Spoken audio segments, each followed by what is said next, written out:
Hi and welcome to week 5 of the Living Smarter Wellness Challenge once again. So far in the program we've built a vision board, learned a daily affirmation that I want to remind you is very important that you keep saying every day. We've also started introducing some small changes like sleeping on the other side of the bed. I'd love to hear from you how that's still going, so please post what your experience has been like. We then talked about needing to start balancing your insulin levels and learned about the 3 macronutrients in our foods, which are your proteins, your carbohydrates, and your good fats, of course. We also learned about the importance of drinking plenty of good quality water to help with the process of cleansing the toxins out of your bodies. And finally, last week we talked about tastes and cravings being a guide for you, and also about including fruits in your meals as a way to start reducing any cravings that you may have. So this week you're going to get the scoop on stool.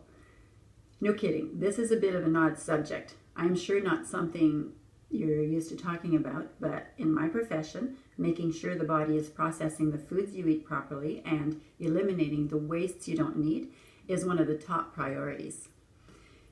If your body doesn't have the ability to extract all the nutrients it needs from the foods you eat and get rid of the waste, then your chances of improving your health are severely limited. So that means you're going to learn a little bit about how to read what goes on in your body.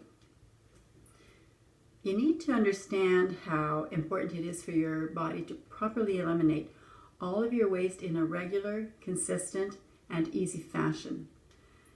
And this should be happening once or twice a day. The reason is simple. If your body is processing foods too quickly, you don't have a chance to completely break down your food and absorb all the nutrients that are needed for your cells. You could say that you're not getting your money's worth out of what you eat. If you tend to be plagued by diarrhea-like symptoms, you may have an intolerance to some of the foods you're eating. In this case, it might be helpful to try an elimination diet, where you stop eating certain foods for a period of time and see if the problem resolves. It'll be certain specific foods. You also could have a problem with your gut bacteria, which are the microbes that live in your intestines and help to digest your food. This is a fairly common issue for people and can happen as a result of something like taking antibiotics. In either case, the first thing you need to do is to have your doctor assess you for any underlying medical condition. Diarrhea can be pretty serious. If it turns out no, then a nutritionist can help with identifying food intolerances or helping to rebuild your gut bacteria. Now, if you find your system is challenged the other way, it's overly sluggish and tends towards constipation, this means your body is holding the digested waste inside your intestine too long.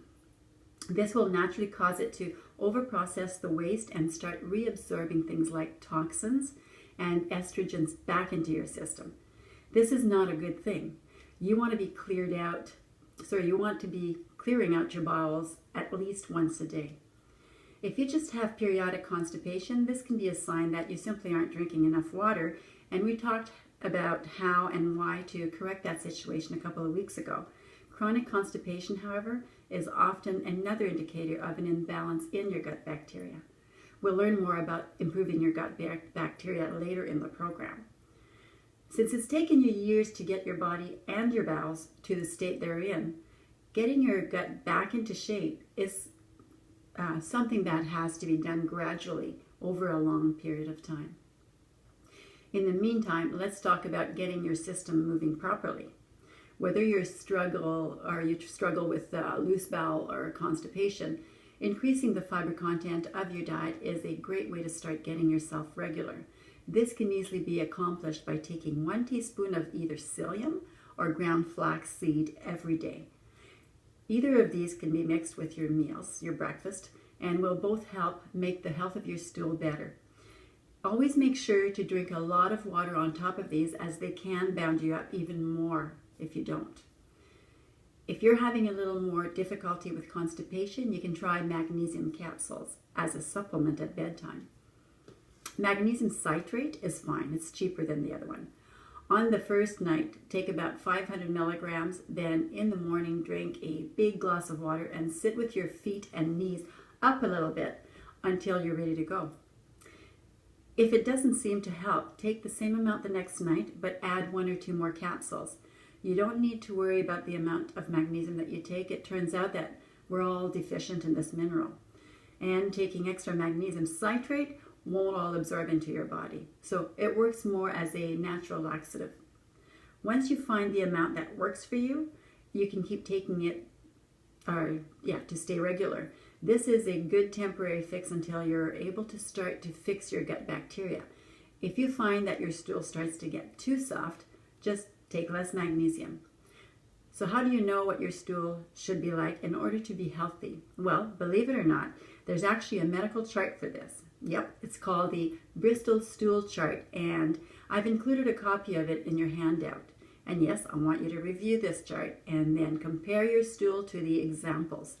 This might seem a little funny to you now, but it will tell you where you're at and what you need to do to fix it. It's very important to your health to have good, healthy bowel movements. These are a window to your health. If in the long run you can reach healthy bowel movements, you can be pretty sure that your health is on its way to being optimal. Well, I hope you enjoyed this week. Pay a little more attention to your bowel movements. You won't regret it. Take care, have fun, and choose to be happy. I'll see you next week.